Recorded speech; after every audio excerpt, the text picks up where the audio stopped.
I'm a healthcare worker at a long-term care facility, and I've been doing night shifts for over 2 years now. I've seen some weird stuff, but nothing compares to what happened a few nights ago. I don't know what it was, but I'm still not sure how to explain it. It was around 2:59 a.m. when I heard the call bell from room 12B. Now, it's not unusual for patients to ring their call bells, but this one was different. The elderly lady in that room, Mrs. Hall, had been bedridden for weeks and hadn't said much. So when I entered her room, I was expecting her to ask for more blankets or help with something. But instead, she was staring at the bathroom door. "Can you get rid of him?" she said in a weak voice. I asked her what she meant, and she pointed shakily toward the bathroom. "There's a man in there. He's tall, with no face. Can you get him out?" Now, I thought she was just confused, maybe seeing things due to the medication she was on, or perhaps sleep-deprived. But the look on her face wasn't one of confusion. It was pure terror. I told her not to worry, that it was probably just her imagination, and I assured her that I'd checked the bathroom. There was nothing there. Just a regular, empty bathroom with nothing out of place.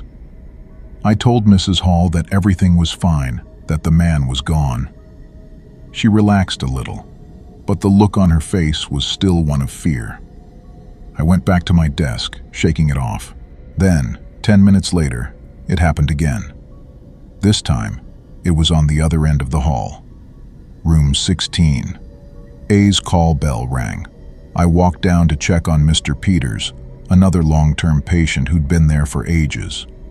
When I opened the door, he was sitting up in his bed, staring wide-eyed at the corner of the room.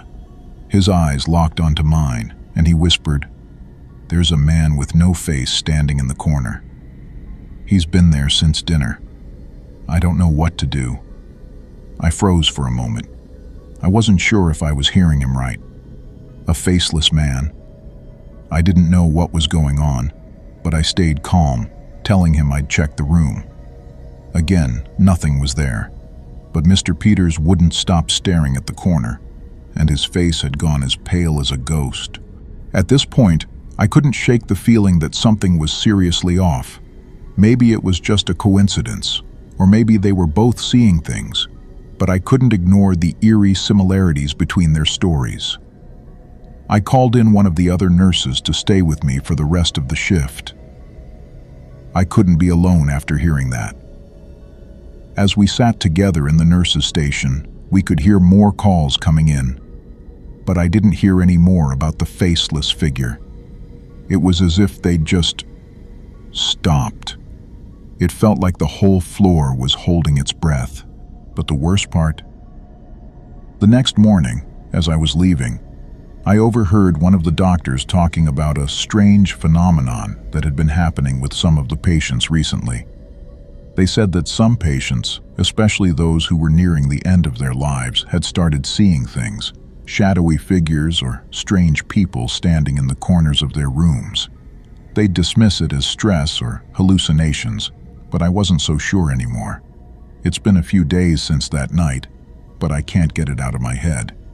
A few others have mentioned strange occurrences on their shifts too, things that just don't feel right. Maybe it's exhaustion or the late night hours, but the more I think about it, the more I feel like something's out there, something we can't see, and I swear to God, I'll never be the same.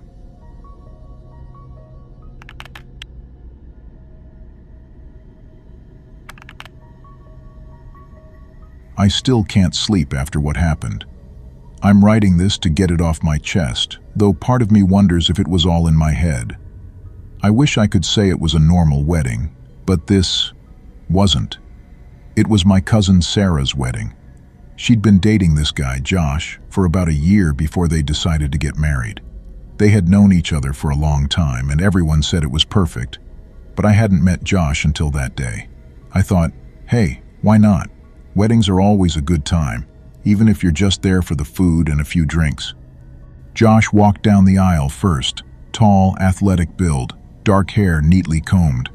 He looked normal for the most part. But when he stood at the altar, waiting for Sarah, I noticed something strange. His eyes, he wasn't blinking. It was like he was trying to keep them open as wide as possible, staring intensely at the front of the church. His pupils were so dilated, it almost looked like he wasn't seeing anything. When Sarah walked down the aisle, I figured it was just wedding nerves, but the way he looked at her, it wasn't like a happy groom seeing his bride. It was more like he was studying her. His eyes never left her, and his lips twitched into the faintest smile, but it wasn't a joyful smile. It felt predatory. I told myself it was probably nothing. Maybe I was overthinking it, but it bothered me. During the ceremony, everything went as usual, until the vows. Sarah said hers, and when it came time for Josh to speak, he just stared at her. No words. He didn't even nod. The officiant asked if he took Sarah as his wife, and Josh just stood there. For what felt like forever, he didn't say a word. Finally, the officiant asked again, and Josh nodded. Just once. His eyes never left Sarah. After they were pronounced husband and wife, they kissed, and I thought I could relax. But that's when I noticed him. Josh's cousin, Luke. He was across the room, watching me, and not just glancing over occasionally, but staring. Every time I turned around, I felt his eyes on me, studying me with an intensity that made my skin crawl. Luke wasn't just another guest. He was positioned near the back of the room, but his eyes never seemed to leave me. I thought it was just in my head, but the more I tried to ignore it, the worse it got. Luke's gaze felt heavy, almost like he was trying to read my every thought. After dinner, I got up for a moment to get some fresh air. As soon as I stepped outside, I saw Luke standing by the door, just waiting. His eyes locked onto mine immediately, and he stepped toward me.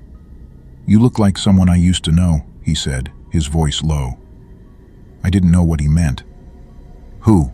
I asked, confused. He just smiled, his expression tight, almost strained. "It doesn't matter." I stood there for a moment, trying to shake the uneasy feeling that had settled in my stomach. But as soon as I returned to the reception, I saw Luke again, this time watching me from across the room, his eyes fixed on me like a hawk. I tried to focus on the music and the conversation, but every time I looked up, his stare was still there, unwavering, intense. It wasn't until later in the evening that things really started to spiral. I excused myself to the bathroom, desperate for a break from the strange tension in the air. As I washed my hands, I caught something in the reflection of the mirror. My heart sank. There, standing just behind me in the doorway, was Luke. He was smiling. That same tight, unsettling smile, his pale eyes locked onto mine. And for the first time, I noticed something in the reflection that sent a cold shiver down my spine. Luke's eyes weren't just staring at me, they were too focused, like they were drilling into me, seeing something I wasn't supposed to be aware of. "Luke, what are you doing here?" I asked, my voice trembling. He didn't respond immediately. He just stood there, watching. His face was still, and that smile never faded. "You shouldn't be here," he finally said, his voice almost a whisper. I tried to move past him, but as I turned to leave, he stepped closer. His breath was cold against my neck, and I felt a wave of nausea wash over me. When I looked up at the mirror again, something had changed. Luke's face didn't look like it belonged on his body. His features were distorted, as if his skin was pulling in unnatural directions, shifting slightly. I spun around, trying to back away, but Luke was already gone. The bathroom door clicked shut behind him as I stood frozen in place. My heart raced as I rushed out of the bathroom, desperate to find Sarah. I told her we needed to leave, but she brushed me off like I was overreacting. "Matt, stop it," she said, laughing. "Luke's just a little socially awkward. He doesn't mean anything by it," but I didn't feel safe anymore. I kept looking for Luke in the crowd, but it was like he'd disappeared. I was on edge the whole night, but I couldn't find him again. The next morning, I woke up feeling strange. I couldn't shake the sensation that something had shifted. I went to the bathroom to splash some water on my face, and when I looked in the mirror, my stomach dropped. Something wasn't right. My face was different. It was subtle, but it was there. My eyes seemed wider, and my cheekbones looked more pronounced, like the skin on my face had stretched tighter than it should have. I touched my face, and it felt wrong, like the skin wasn't mine. The worst part? When I smiled, it felt like my face didn't quite fit together anymore. Like the skin was loose, stretching and pulling in places it shouldn't. And the more I smiled, the more it felt like I was holding myself together. Like if I didn't, my face would fall apart. I don't know what Luke did to me that night. I don't know how, but I feel like I'm changing, and I'm afraid I won't be able to stop it.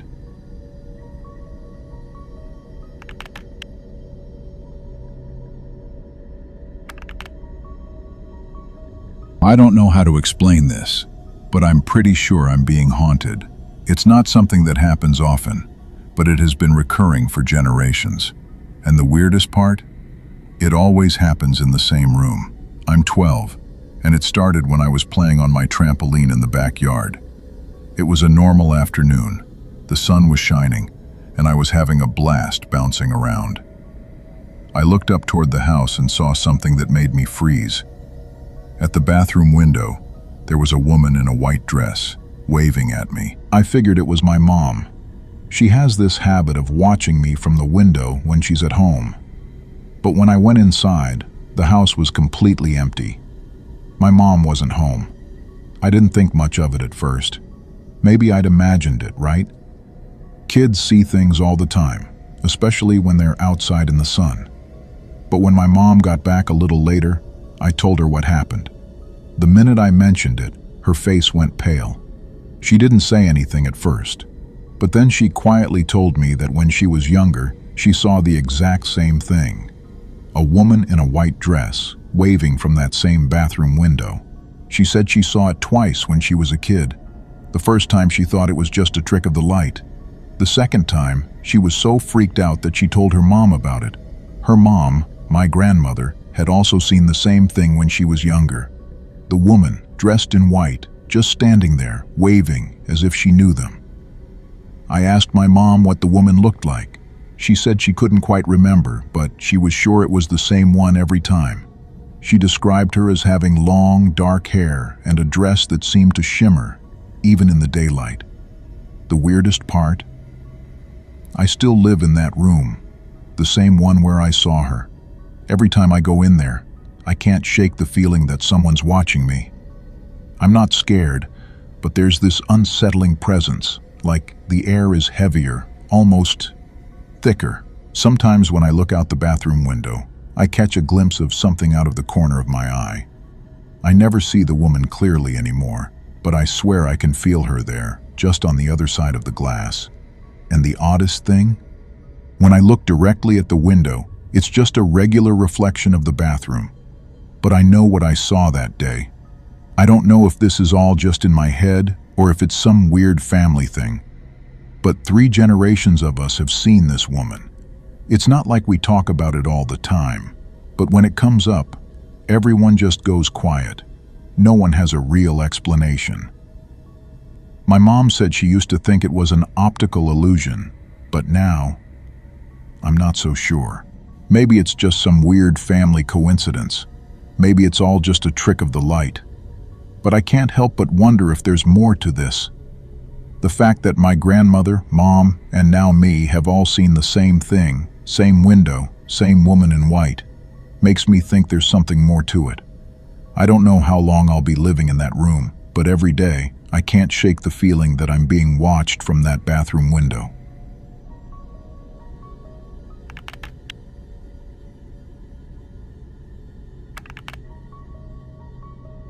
I wasn't planning on writing this down, but it's been eating at me. I just can't shake it. It happened late last week, on a quiet evening after I finished my shift. I was driving home, a few beers in, just trying to make it through the long stretch of highway to my apartment. I stopped at the gas station on the edge of town, the one that's mostly empty after sundown. I was the only car there, just me and the buzzing of the overhead lights. The air felt thick, humid, even though it hadn't rained in days. But that wasn't what got to me. No, it was the man. I didn't see him right away. I was too busy pumping gas, wiping the windshield, just trying to stay awake. But when I turned to head inside, I saw him standing in the shadowed corner by the payphones, barely visible except for the faint glow of the neon lights from inside. His face was half hidden, but I could see the uneven rise and fall of his chest like he was breathing harder than he should have been.